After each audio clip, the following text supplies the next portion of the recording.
What's the goal? I think just unity, and we'll see how it goes, and I think it'll go well. Paul is a good person. I don't know Paul well, and I think that's part of the meeting. We have to get to know. Don't forget, he knew everybody else because they're governors, they're senators. I am a businessman, and I think we want to get to know each other. I think we want to see if we have the same ideas, because I represent a large group of people with very strong ideas and foundations, and I think we want to see a little bit about that. And hopefully it'll work out. We're going to have a very successful campaign. The polls have been through the roof. In fact, I guess over the last 3 days they've gone up amazingly. I'm now winning in Ohio and winning in a lot of places. So it's been a very interesting week. Can you have unity with Speaker Ryan when you have differences on immigration and entitlements, which are very important topics to the Republican Party and to the rest of the nation? And I think probably he thinks you should probably tone it down a bit on your language. I think you can. I mean, we can always have differences. No matter what you have, you're going to have differences. If you agree on 70%, that's always a lot. But we will have, I'm a strong border person, and so are millions of people, obviously, because that's one of the reasons I'm here. That's one of the reasons you're interviewing me instead of one of the people that you no longer can interview. It wouldn't make sense. So, yeah, I think you can, actually, Greta. I think you can.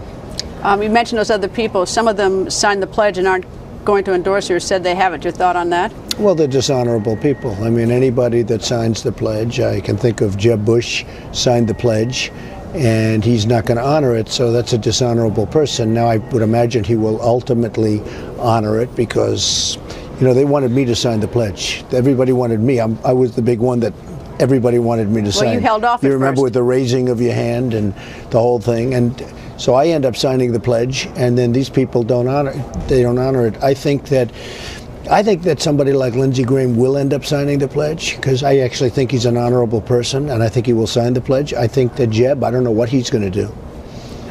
Going back to immigration and Speaker Ryan, I heard today that you had at least discussed a possible immigration commission. Is that right? I'm looking at it very strongly with Rudy Giuliani heading it. Has he said he would? I've spoken to him a little while ago. We're going to put together a group of probably 5 or 6 people, very, very highly thought of people, and I think Rudy will head it up.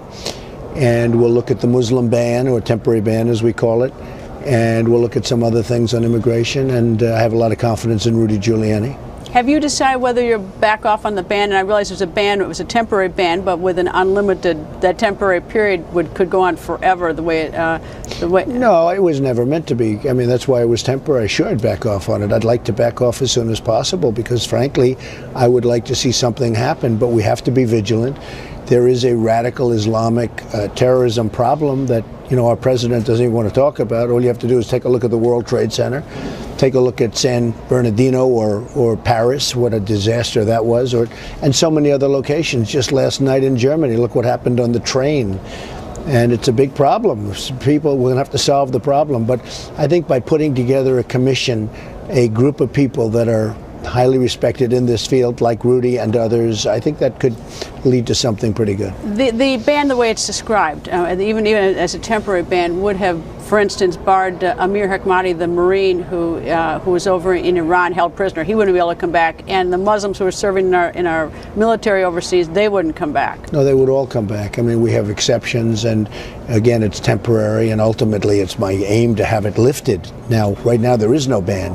But I would like to see, there has to be an idea, there has to be something, because there are some pretty bad things going on. And I have Muslim friends, great Muslim friends, who are telling me, you are so right, there's something going on that we have to get to the bottom of it. So we'll see what happens. But I think by putting 5, 6, or 7 people together that really they have an expertise in the field, I think that would be good. And Rudy's a smart guy, he's a tough guy.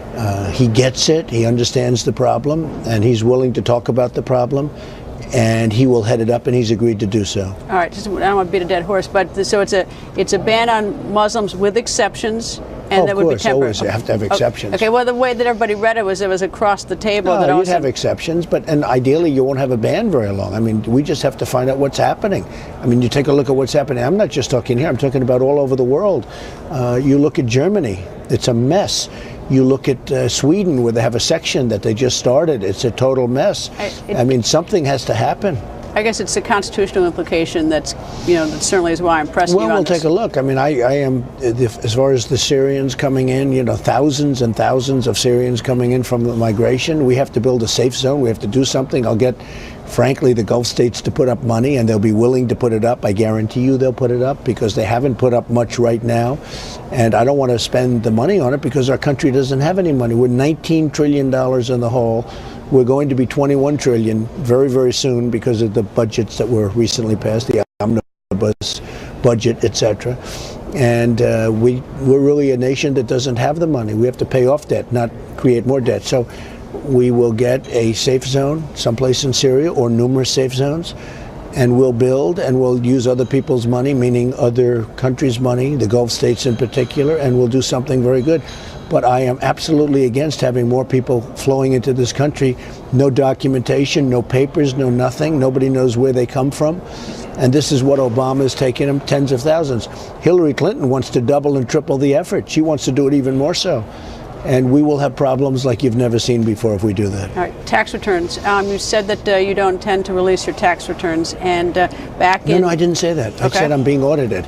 I'm being audited. What about the returns that aren't being audited? The years No, beyond there's a that? link, but it goes way back. How far back are you being audited? I don't know. I'd have to ask, but quite a long enough that it would matter. And there's a link between that and other things. And as soon as the audit's finished, I'd love to. Link it's just with what? a relatively simple audit. And I'll tell you what's unfair. Every year for many years I've been audited.